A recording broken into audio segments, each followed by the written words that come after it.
HSC 26 শিক্ষার্থীরা তোমাদের পরীক্ষার সর্বশেষ আপডেট ছোট্ট 1-1.5 মিনিটের মধ্যে শেয়ার করছি, কারণ তোমাদের পরীক্ষা নিয়ে বেশ কিছু হচ্ছে।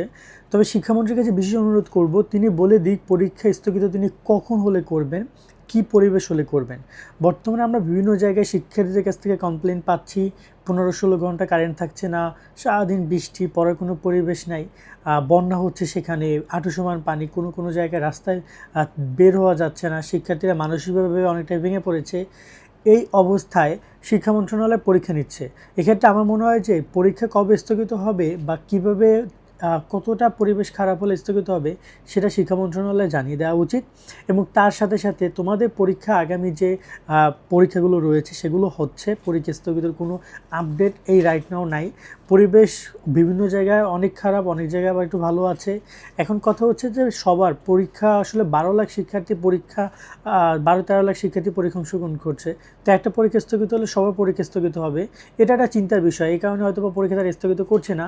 তবে আবার ওই যে 12-13 লাখের মধ্যে প্রায় 50-1 লাখ শিক্ষার্থী বন্যায় ক্ষতিগ্রস্ত হচ্ছে, তাদের পড়াশোনা না হচ্ছে, তাদের প্রস্তুতি হচ্ছে না, তাদের হচ্ছে যে বলা যায় এক প্রকার যে তারা অনেকটা পিছিয়ে যাচ্ছে।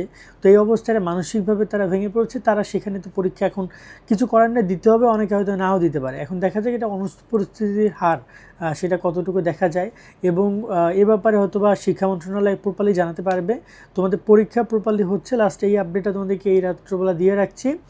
আর সামনে ভবিষ্যৎ পরীক্ষাগুলো নিয়ে কী হতে পারে সেটা বলা যাচ্ছে না, কারণ যেহেতু সামনে আইসিটি এক্সাম আছে, অলমোস্ট 11 তারিখ, মাঝখানে 2 দিন 3 দিন গ্যাপ আছে। সো এর মধ্যে আশা করি বন্যা ঠিক হয়ে যাবে। সমস্যা যা হওয়ার এই ইংরেজি পরীক্ষাটা নিয়েই হচ্ছে। সো কষ্ট হলো পরীক্ষা দাও, পরীক্ষা কেন্দ্রে যা উপস্থিত হও, যত যাই হোক না কেন। আর বাকিটা আল্লাহ ভরসা। তোমাদের সকলের জন্য দোয়া শুভকামনা করছি। এছাড়া আসলে কোনো কিছু করার আমাদের নেই। এবং শিক্ষা মন্ত্রণালয় আসলে বলছে না যে তারা আসলে কতটা খারাপ পরিবেশ হলে পরীক্ষা স্থগিত করবে। তারা বলছে স্থগিত করব অথবা পরীক্ষা চলতেই থাকবে। ঠিক আছে, বন্যা এগুলো কোনো বিষয় না, তারা পরীক্ষা কেন্দ্র সচল রাখছে। মূলত তারা পরীক্ষা কেন্দ্র সচল নিয়ে ইম্পর্টেন্ট, কিন্তু একজন শিক্ষার্থী যে ক্ষতিগ্রস্ত হচ্ছে, সে যে প্রস্তুতি নিতে পারছে না, তার বই খাতা পানিতে ভিজে যাচ্ছে, সে ক্ষতিগ্রস্ত হচ্ছে, সেটা ইম্পর্টেন্ট না। যাই হোক, লাস্ট এই আপডেট থাকবে। পরীক্ষা হচ্ছে তোমাদের, সুন্দর করে পড়াশোনা করো। আল্লাহ হাফেজ।